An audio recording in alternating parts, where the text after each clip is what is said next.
L'argentí Ignacio Utín és aquests dies presentant el seu llibre Ucrània Donbass, una renovada guerra fria. Es tracta d'un assaig que el que pretén explicar són les causes i les conseqüències de la invasió russa a Ucraïna. Entre les seves parades, Mataró n'ha estat una i ara ens acompanya al Mataró al día. Ignacio, bienvenido. Muchas gracias, buenas tardes. Unos días de mucho trabajo. Sí, la verdad es que sí. El haber publicado un primer libro en España es muy importante. Me dio la posibilidad de hacer distintas presentaciones, de conocer a mucha gente, de debatir un tema que está muy en boga hoy por hoy, como es la invasión de Rusia a Ucrania. Y que sin embargo, un tema del que se habla mucho, se sabe poco. Porque a partir del 24 de febrero de este año, cuando Rusia invadió Ucrania, parece que aparecieron especialistas en Rusia y especialistas en Ucrania que no sabíamos que existían. Hoy hay mucha gente hablando de esto, pero creo que hay mucho desconocimiento y hay una tendencia hacia el maniqueísmo, a plantear un conflicto muy complejo, con muchas aristas, como si fuera una lucha entre el bien y el mal. Y las guerras siempre son más complejas que eso. De hecho, un subtítulo que le sumamos a esta edición española es: las guerras nunca estallan por un solo motivo. Y eso es muy importante. Hay que tener en cuenta.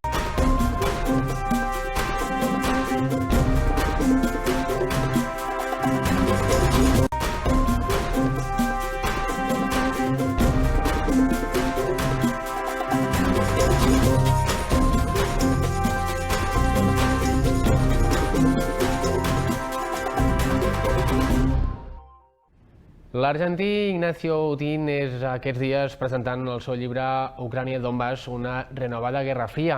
Es tracta d'un assaig que el que pretén explicar són les causes i les conseqüències de la invasió russa a Ucraïna.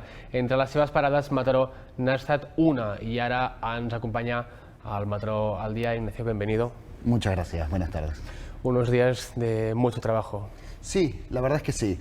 El haber publicado un primer libro en España es muy importante. Me dio la posibilidad de hacer distintas presentaciones, de conocer a mucha gente, de debatir un tema que está muy en boga hoy por hoy, como es la invasión de Rusia a Ucrania.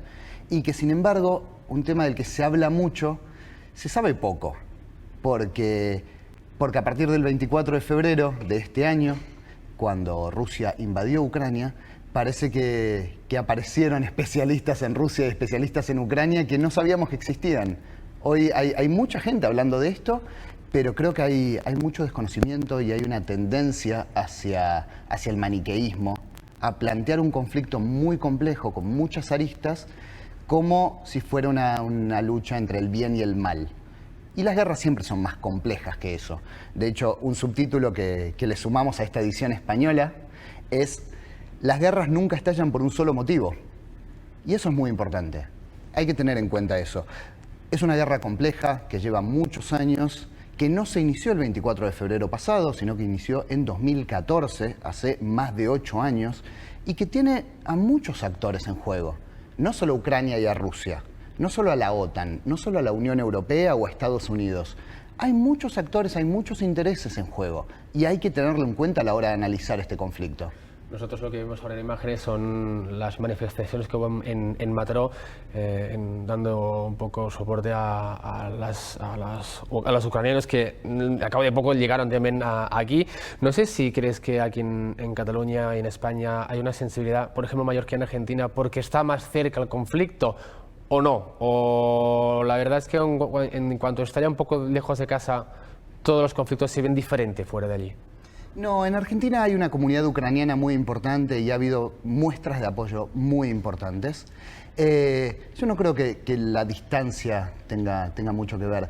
Probablemente tenga que ver a la hora de analizar lo que tiene que ver con la inflación, los aumentos de precios. Los aumentos de precios en la Unión Europea y en toda Europa en general respecto a gasolina, a gas, a hidrocarburos en general y, por qué no, también alimentos. Aún no afectan tanto a la economía argentina, pero que la economía argentina tiene una inflación, pero por otras razones. Pero en cuanto a apoyo, en cuanto a interés por esta guerra, en cuanto a solidaridad con Ucrania a partir de esta invasión, me parece que es muy comparable la actitud de España o de Cataluña o de Europa en general con la de Argentina. Lo que sí que influye la proximidad, o en este caso es estar en el conflicto. Tú has estado en las autoproclamadas repúblicas de Lugansk y de Donetsk y lo viviste antes que el conflicto en 2022 estallara. Tú comentabas, y en el libro también lo comentas, que pudiste hablar con gente que lo ha vivido y que lo ha sufrido directamente. Exactamente. Yo estuve de los dos lados de la línea de contacto, tanto del lado controlado por el gobierno ucraniano como del lado controlado por las repúblicas autoproclamadas. Y creo que soy una excepción. No hay muchos periodistas que hayan visto este conflicto de ambos lados y hayan hablado con protagonistas de ambos bandos. A mí algo que me llamó mucho la atención fue la participación de extranjeros en el bando separatista o insurgente o rebelde o terrorista o como se le quiera llamar. De españoles, por ejemplo. Españoles o colombianos o chilenos o brasileños o franceses o italianos. ¿Qué hacen ahí? ¿A qué van? A una guerra completamente ajena que no tiene ninguna vinculación con su país. Van a luchar de un bando que un Estado europeo considera terrorista. Eso es, por supuesto que es un riesgo a la salud, a la integridad física de una persona, un riesgo inmediato, pero también es un riesgo a futuro. Porque si algún día vuelven a su país, que la mayoría lo ha hecho, pueden ser apresados. O por cargos de terrorismo, o por formar parte de una agrupación armada sin autorización del Estado. Eso es muy grave. Y estar dispuesto a enfrentar ese tipo de riesgos es una decisión que es muy difícil de comprender. Eso es algo que intenté en este libro. No solo entender el conflicto en sí, entender las disputas entre el este de Ucrania, más cercano a Rusia, y el oeste, más cercano a Europa Occidental, sino también entender el rol de estos extranjeros, que no tenían ninguna relación con el conflicto. Y lo que comentabas, intentar entenderlo desde los dos lados de la frontera. ¿Por qué no hay tanta gente que quiera saber lo que pasa en los dos lados? ¿O parece que se conformen en cuanto les llega la información a hacer su propio juicio? Bueno, hay un punto que me parece importante destacar, que es que a partir del 24 de febrero, con la invasión de Rusia, esta invasión es indefendible.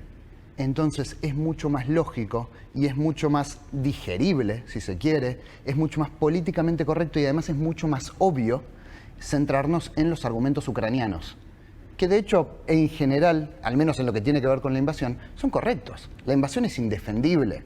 No se puede justificar de ninguna forma y no debería intentar justificarse.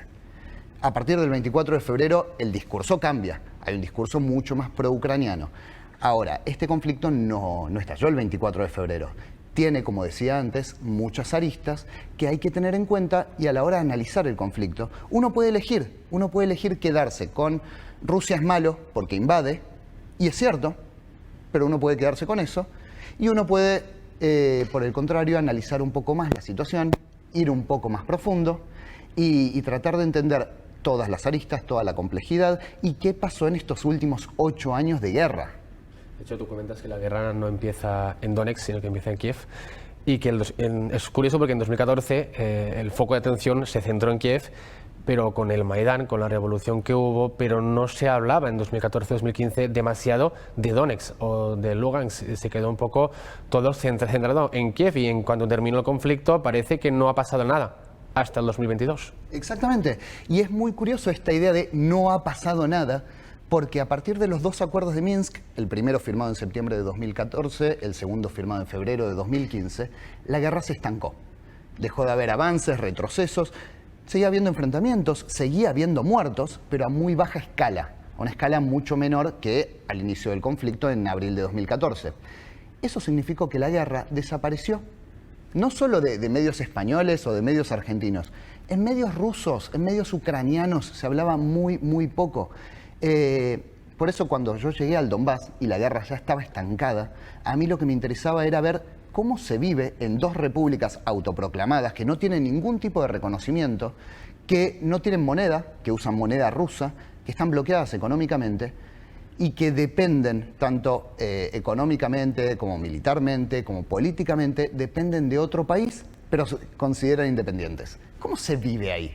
Dicho sea de paso, estas son las banderas de las dos repúblicas autoproclamadas, que hasta este año no reconocía ningún país del mundo. Ahora la reconoce Rusia, la República Popular de Donetsk y la República Popular de Lugansk. Dos territorios que, insisto, pueden tener su propio gobierno, pueden tener su propio Banco Nacional, pueden tener su propia Liga Nacional de Fútbol, pero no son independientes de ninguna forma, dependen del Estado ruso. ¿Cómo vive la gente de esas dos autoproclamadas repúblicas? ¿Cómo ha vivido desde 2015 a hoy, 2022? Es una excelente pregunta. En principio hay que aclarar, no hay ningún tipo de censo, no hay ningún tipo de estadística, no hay ningún tipo de consulta, no hay ningún dato fiable y creíble sobre qué opinan los locales. De hecho, ni siquiera sabemos cuánta gente vive hoy por hoy. Los cálculos más comunes es que se fue alrededor de la mitad de la población. De los 4 millones que había entre las dos regiones, entre Donetsk y Lugansk, hoy quedan aproximadamente 2 millones. Y los que se quedaron, o se quedaron porque realmente apoyan esto, porque están en contra de Ucrania, porque creen, como dijo Putin en algún momento, que Ucrania es un estado nazi y que los va a perseguir a los habitantes del este porque hablan ruso y los va a asesinar. El presidente ruso habló en algún momento de genocidio. Esa idea ha aprendido. Es una idea que se fomenta desde la vía pública, desde los boletos de autobús. Hay un estado de propaganda constante que apunta a decir eso. No somos ucranianos, los ucranianos nos odian, los ucranianos son nazis. Entonces hay un porcentaje de la población que se quedó porque cree en ese discurso. Pero hay otro porcentaje de la población que se quedó porque no tenía alternativa. Porque no es fácil irte de tu casa, de tu trabajo, de tu familia, de tu estabilidad, de tu vida, a cambio de nada. El Estado ucraniano nunca apoyó a los desplazados internos, a la gente que quisiera abandonar estas regiones. Nunca ofreció trabajo o un piso en otra parte del país. Entonces mucha gente se quedó porque no tenía alternativa. ¿Cuánta gente? No lo sabemos. Los gobiernos son diferentes de las personas que viven en los países, esto lo sabemos. De hecho, en el libro también se comenta, ¿no?, que Ucrania como país se parecería más a una Hungría o a una Polonia que a una Alemania, por ejemplo, Francia, en lo que hace referencia a los derechos, que por lo tanto también no todo es blanco y negro, y porque Rusia haya invadido de forma ilegal, agresiva, como comentabas, a Ucrania, tiene que pasar que el gobierno ucraniano sea de facto 100% inocente. Ucrania no era una panacea democrática antes de la invasión y no lo es ahora. De hecho, el año pasado, Volodymyr Zelensky, hoy por hoy el nuevo héroe del mundo, Volodymyr Zelensky, presidente de Ucrania, cerró 3 canales de televisión acusados de propaganda rusa. Y yo siempre pienso, ¿qué diríamos si el que cierra 3 canales de televisión fuera Vladimir Putin? Cierra 3 canales de televisión acusándolos de propagandistas de Estados Unidos, o de la Unión Europea, o de la OTAN. Diríamos, qué terrible, ¿cómo va a cerrar 3 canales de televisión? Y sin embargo, Zelensky lo hizo el año pasado y a nadie le importó. Ucrania no es un paraíso democrático. ¿Tiene aspiraciones democráticas? Sí, sin dudas ha mejorado mucho, mucho en los últimos 30 años. Pero no es de ninguna forma un Estado 100% democrático, tiene muchos problemas. De hecho, tiene el segundo mayor índice de corrupción de Europa, detrás de Rusia, justamente. Tiene el PIB per cápita más bajo de Europa. Compite año a año con Moldavia, pero tiene de los PIB más bajos del continente. Es un país que lleva 8 años en guerra. Cuando hablamos de la posibilidad de que Ucrania se incorpore o no a la OTAN, tenemos que tener estos factores en cuenta. No es solo que no puede incorporarse porque Putin no quiere. No puede incorporarse porque no cumple con los requisitos, porque a la OTAN no le sirve incorporar a un país así. A pesar de eso, la Unión Europea insiste en que Ucrania ya tiene el 70% de los derechos mínimos para poder entrar en la Unión Europea y ya es país candidato, de hecho. Sí, es país candidato. Yo creo que va a tardar mucho en incorporarse. De hecho, el presidente francés, Emmanuel Macron, lo dijo el mes pasado. Van a pasar décadas hasta que Ucrania se incorpore a la OTAN, a la Unión Europea, perdón. Y podemos ver el caso de Turquía. ¿Hace cuántos años que Turquía es candidato a la Unión Europea? Pero yo creo que eventualmente Ucrania se va a incorporar a la Unión Europea porque creo que es una suerte de premio consuelo, ya que no se puede incorporar a la OTAN, que es lo que realmente le interesa, por su seguridad, por su integridad territorial. Le van a dar a modo de compensación la Unión Europea, pero no será este año y probablemente no sea esta década. En las presentaciones que has hecho en estos días en tu gira, ¿qué dice la gente? ¿Qué te pregunta? ¿Cuáles son las dudas que tienen?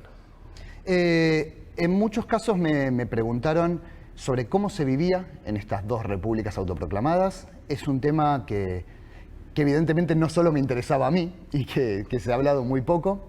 Me preguntaron sobre la influencia rusa en estas regiones, qué tan real es la influencia y qué tan real es la independencia. Y me han preguntado muchas anécdotas personales, que es lo que a mí más me divierte, a decir verdad. Y no recuerdo muchas cosas más. Yo creo que algo que me ha pasado mucho, tanto en España como en Argentina, es que yo parto de la base de una guerra no es entre buenos y malos. Ninguna guerra es entre 100% víctimas y 100% victimarios. Ninguna guerra es entre blanco y negro y nada más. Pero hoy en día hay un discurso muy aceptado que tiene que ver con maniqueísmos, como decía antes. Entonces plantear, sí es mala la invasión, sí es indefendible la invasión, pero hay que analizar muchos factores de estos últimos 8 años y de las políticas de Rusia, de las políticas de Ucrania y de las políticas de otros actores involucrados. El plantear ese tipo de análisis un poco más complejo lleva a decir, pero entonces sos prorruso, entonces apoyas a Putin. No, de ninguna forma, pero creo que hay que analizar esto un poco más allá, porque si no, no aprendemos nada, no sabemos para qué sirve esto. Solo nos quedamos con la idea de la invasión es mala. O como dijo el secretario general de las Naciones Unidas, Antonio Guterres, la guerra es mala. Fue a Bucha, a un lugar donde hubo una masacre, donde se asesinaron a cientos de civiles, y lo mejor que pudo decir el secretario general de Naciones Unidas fue, la guerra es mala. Bueno, sí, eso lo sabemos todos, la guerra es mala, pero hay que decir muchas cosas más. ¿Cómo se evita la guerra? ¿Cómo se termina una guerra? Y hoy por hoy estamos en un escenario en que terminar esta guerra parece muy difícil. Yo creo que esta guerra está condenada al estancamiento, a durar indefinidamente, salvo que ocurra algo muy extraño, salvo que, no sé, muera Putin, por ejemplo, salvo que a Rusia se le ocurra disparar armas nucleares, salvo que ocurra algo muy extraño, me parece que esta guerra está condenada al estancamiento. Última pregunta, y nos quedamos con alguna anécdota que también te haya servido en el libro. Una anécdota, una muy pequeña, muy breve. El día que llegué a Donetsk me alojé con una familia que hablaban castellano, curiosamente, y esa primera noche yo estaba a unos 4 kilómetros de la línea de contacto. Y por la noche empezaron los disparos, empezaron las explosiones, y mi primera reacción, mi primer pensamiento fue, ¿por qué hay tantos petardos? ¿Qué estarán festejando? Y me quedó esa idea. Esa primera noche, ese primer contacto con la guerra, fue preguntarme qué estarían festejando. Hoy me da un poco de vergüenza admitirlo, pero ese fue mi primer contacto con la guerra. Es muy curioso. Yo digo, cuento en el libro que yo llegué a esta zona por accidente. Nunca lo planeé. Y la verdad es que no sabía cómo enfrentarme a una guerra, no sabía casi nada sobre este conflicto, y todo lo fui aprendiendo en el lugar y conociendo gente, y hablando con gente, con soldados, con civiles, con todo tipo de personas a un lado y al otro de la línea de contacto. Entonces me parece que este libro refleja un poco eso, el acercarse a un conflicto muy complejo desde el desconocimiento más absoluto. Ignacio, gracias por venir.